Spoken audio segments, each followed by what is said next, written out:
Hey guys, so today we're going to do another box break and we're going to do a little theme here. You might notice this unusual headwear for such a hot time. But I remember way back in the day, maybe they still do it, I don't know, I don't watch TV anymore, but they used to have this Christmas in July special. Channels replayed their classics. Why not? Merry Christmas in July. Where they would show Christmas movies in July. I don't know why they did that. Just by ad time, I don't know. But I figured let's do some like Flesh and Blood style theme with it, and let's do some Tales of Aria in July. We'll get a little cold here, you know. Uprising has some cold bits to it, but this is a little bit more colder. Alright, and you might notice that this is a first edition box. This is not unlimited. So we are guaranteed a cold foil out of this box. So I'm excited to open this up. I won this at a win a box event. And yeah, so let's just see what we can get. Obviously we're hoping for the tree and any L's. It's funny with Flesh and Blood is a game where L's are good. L's are a good thing. There's also the sought after channel like frigid art. Alright, so back to the plastic packaging. Tales of Aria. Little Tales of Aria in July. Oh man, opening plastic feels so weird after opening paper for so long. Alright, let's see. I think, yeah, the rares are no. Oh, look at that. We start off with a Majestic, a Tear Asunder. That's a good Majestic, a little foil rare too, a little Frost Fang. And I think this is where our cold foil would be in this spot here. So no cold foil. But yeah, we started from Majestic, a good one too, Tear Asunder. A lot of the Bravo decks are using that. So very cool, very good. Alright, moving on. Let's see if we're so lucky to get nothing but Majestics. Let's see if we can get like, okay, so another foil rare there. You know, obviously we want the cold foil legendary, but it's very real we might just get cold foil common equipment, and if that's the case, I'm going for, I think, the best one, which is the deep blue. Going for a cold foil deep blue would be really cool. I had one, I sold it for $15. That's what I was going for back then. I don't think it's changed too much since then. They don't really hold value all that much. Nothing amazing in that one. But maybe one day they will, you know. Keep on searching. I think the other thing I want to see is this. Let's see if we can get 6 Majestics in this box. We already got a few foil rares. All right, nothing in that one. Make sure. Okay. But yeah, maybe 6 Majestics, a foil one, and a good old legendary. That would be pretty sweet. I don't know about you guys, but I'm here in Vegas, and it is hot. Oh, is that? Nope, that's not what I just passed it. No, okay, just rares. Okay, that kind of looked like it for me. I don't know. Kind of glad it wasn't, right? Don't need a. Although the Sweet Hide, that would actually not be bad. Cold foil to have. There are some decks that use that equipment, so it would at least have utility. Messy here. Alright, nothing great there. This is what we want in cold foil. Let's see if we can get it.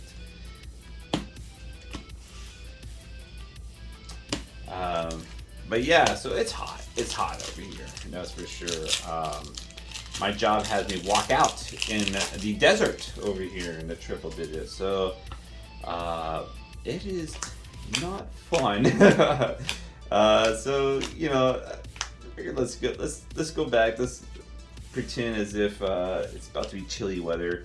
I think this set came out in about August of last year, and that was actually when I started playing. This is the first set that I really bought into. I bought the Monarch Blitz decks, and then this set came out pretty shortly after. So this is look, there we go. Ooh, a Force of Nature. That's very good playable Majestics. We're getting some pretty good Majestics. But yeah, Force of Nature is very nice. Another foil rare in this pack. Alright, very good. Good old Briar. Yeah, looks like it got kind of faded. I don't know. A little more pink than I'm used to. But yeah, look at that. Some Terror Summoner and Force of Nature. Not too shabby for Majestics. Very playable Majestics right there. There's definitely unplayable Majestics, such as Channel Thunderstep. Don't want that one. The other channels are good though. We take the other channels. Good old Lightning Strike. So this was the set that. Ooh, now that's sexy. There's our foil Majestic right there. Foil Majestic Force of Nature. Yep.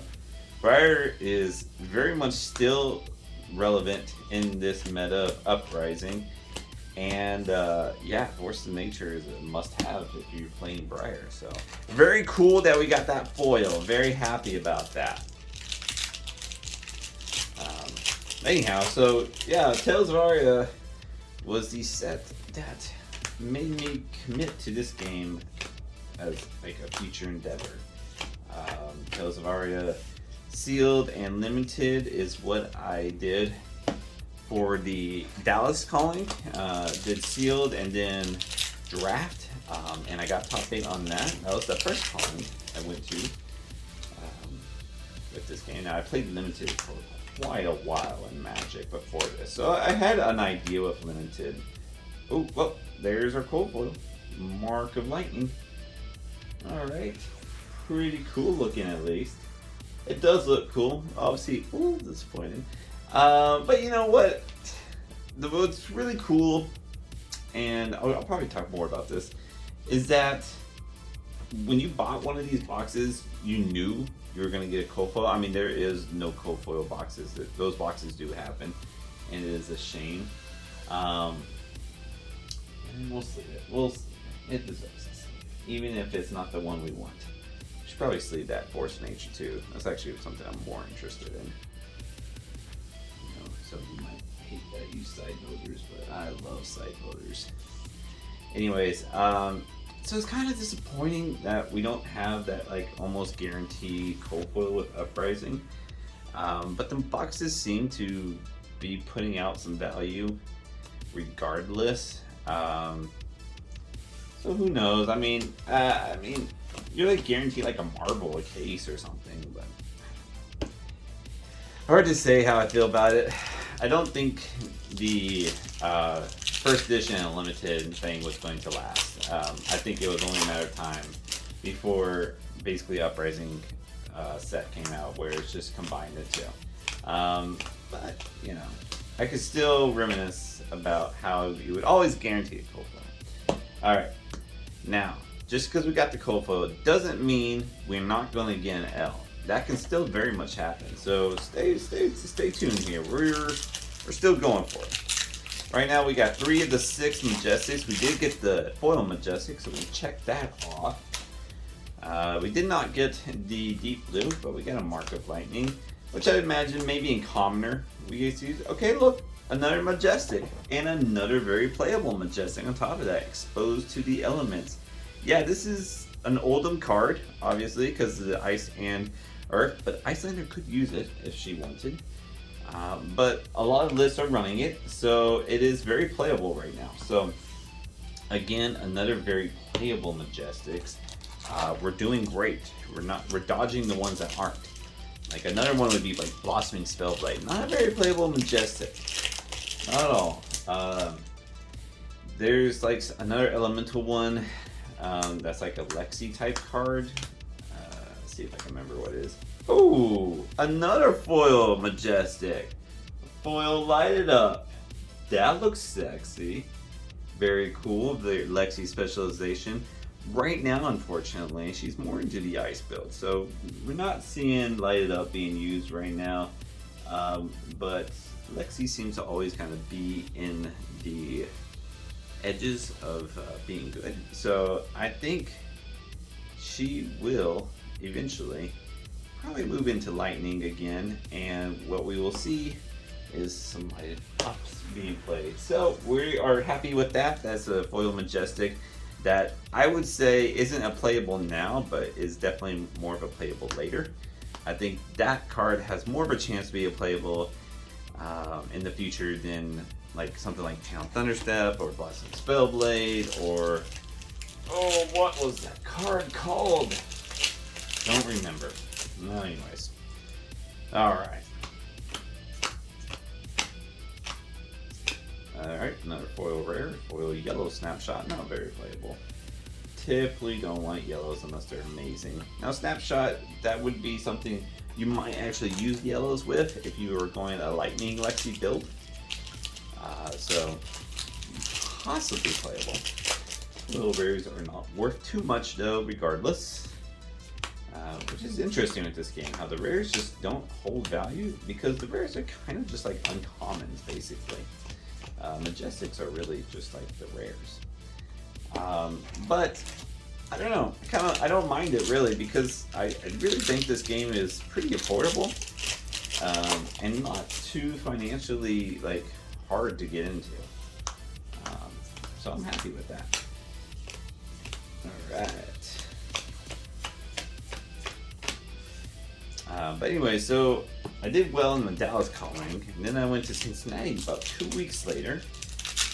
Same deal, sealed into draft, and I was able to get top 8 there. So quickly, this set became my favorite set. And honestly, I do think it is such a great draft set. Okay, a pulse of Volhaven. All the pulses are good. This one... This one again is kind of being phased out right now. Lexi's going through a heavy ice phase of her life, and so right now, even though this is an ice card, it's not doing a ton. Now there are still decks that run it. In fact, the list that I have still runs a Pulse of Volhaven, so still a very good card, still very playable. Actually, even more playable than Light It Up. So we're looking good. So that's 6 right there. Let's see if we can get one more Majestic here. Let's see what happens. Who knows? All right. But overall, we're doing pretty well with our box. You know, obviously we want the L, but you know, we don't always get the L's. So if we can't get the L's, then we gotta settle with what we do get. Okay, foil turn timber, yellow. The infamous Oldham deck that was Blitz that just would not do anything else but block, would run those turn timbers. Alrighty, let's see what else we have. Another little story about Tales of Aria. I remember, okay, another foil rare, foil Wheat Lightning.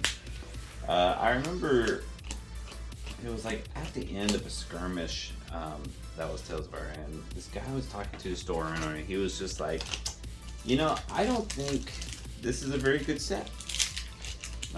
So I tuned my ear in because I actually think this is a great set. And he was like, yeah, there's no generics in here, so it's like this set's gonna have no value in the future because unless they come in with like a lot of elemental cards, no one's gonna need any of these cards. And okay, Ice Storm. That was what I was thinking of. This is not a playable Majestic.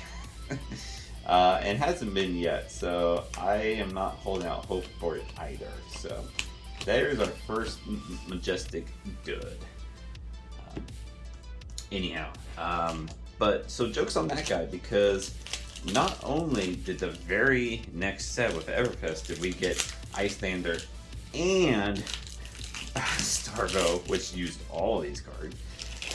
Now with Uprising, we still have Icelander coming in, and so we're still using cards from Uprising or from Tales of Aria. So Tales of Aria has actually done quite well to hold value. Oh, and there it is, another dud Majestic here. Well, you know, for 8 okay, we're gonna put this to the side here. For 1, 2, 3, 4, 5, 6, 7, 8, yeah, for 8 Majestic box, 6 out of 8 is not terrible. Although it being an 8 Majestic box makes me believe this might not have a legendary in it. This was a loose box, by the way. This was a box I won, so. Okay, this is the second and last pack here. Let's see if we can finish strong. I mean, 8 Majestics is pretty damn strong. But let's see what else we can get here. Alright. And nope. Okay, nothing on that pack. Not anything amazing. Okay, last pack. Here it is. It's the Oldhim pack. Oldhim is my favorite hero, so it's a good fitting end to this box opening, which I appreciate you guys tuning in for. Let's see what we get. Let's do a slow roll here. Okay, first rare, second rare not good, and yeah, not great. Okay, well, I kind of expected that just because 8 Majestics is, I would say, above average. I think on average you should expect 6 in a box, and this has 8, so very good. We got 6 playable ones. That's awesome. Our cold foil is Mark of Lightning, perhaps a good commoner Briar cold foil, but that's about as far as that goes. Our foil rares aren't anything fantastic. Maybe Blue Frostbane gets played in some decks, but that's about it. I think our big hit here is the foil Force of Nature. Alright, so we got 8 Majestics. I think that's like 2 more than average. We got 2 foil Majestics. That's at least 1 more than average, which is pretty nice. We got a few foil rares here. Frostbane's not bad. We got a cold foil Mark of Lightning, which you know, maybe commoner Briar will use, but overall not too shabby on the box break. We didn't get the L, but I think we did all right. So thanks for watching, guys. I appreciate it. We'll probably come out with some more box breaks, doing some weird ones here and there, and see how it goes. But in the meantime, keep fabbing, and I'll catch y'all next time.